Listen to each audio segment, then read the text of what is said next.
Warning: the following video contains strong language which may be offensive to some viewers or inappropriate for children. The content within this video is intended for mature audiences only.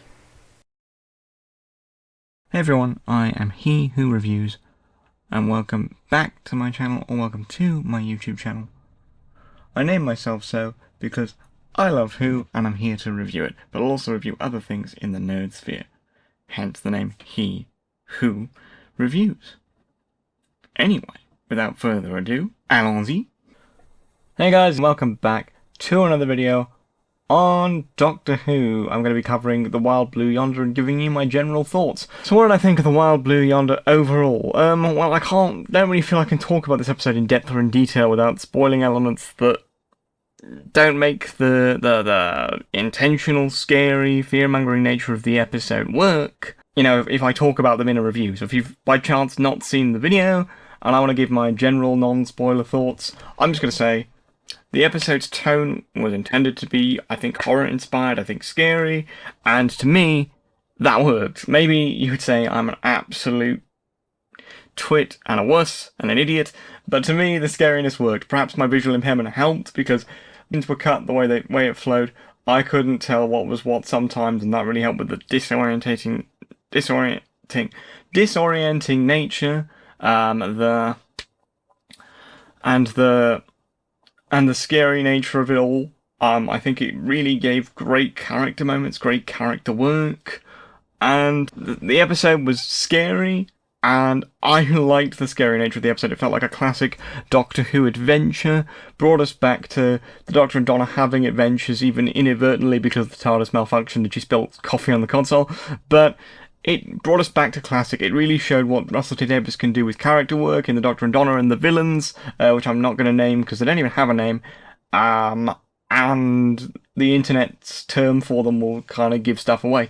But yeah, I think the Wild Blue Yonder was a classic Doctor Who-like adventure. Russell T Davies might write. There were some moments I necessarily didn't like. But overall, it was really fun, really scary, and the scariness worked for me. Did it scare you? Let me know. But I liked it. It was getting back to what I think the roots of Doctor Who Classic Adventures should be for the modern era.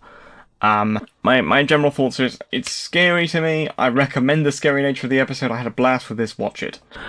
So yeah, this is obviously going to be part one of my Wild Blue Yonder review. Obviously the non-spoiler section, and just generally, do I recommend it? As you can see, I do. Why am I doing it like this, when there's already more to cover and already behind? Well, because I like the nature of the episode, and I think that I want people to make sure they go and watch it, and experience it firsthand before watching my further in-depth coverage on it. And though this video, giving a short, non-spoiler video, might make you think, oh, he doesn't have much to say about the episode, that's not actually true. I recorded segments of what was going to be segments of one video on the Wild Blue Yonder, and they're as long as the full video was on the Starbeast, because I've got a lot to say. Most of it positive, I'm glad to say, but I've got a lot to say about this episode, and I wanted to cover it right, but also this episode kind of lives or dies on whether you've seen it, I think, and you have to experience it firsthand before you go into discourse and discussion about it.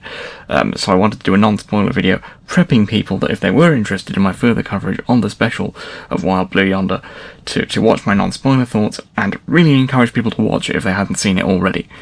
And then I'm going to cover, hopefully shortened down segments of the things I wanted to talk about in depth in the Wild Blue Yonder, and then obviously I'm going to cover the rest of the specials, and then probably get into some other general opinions on Doctor Who discourse that's been popping up recently with the new era, because we know there's a lot of that. Some of it to give my opinions on the discourse, because I think I've got reasonable middle ground arguments to make, and there's not enough reasonable middle ground arguments on YouTube.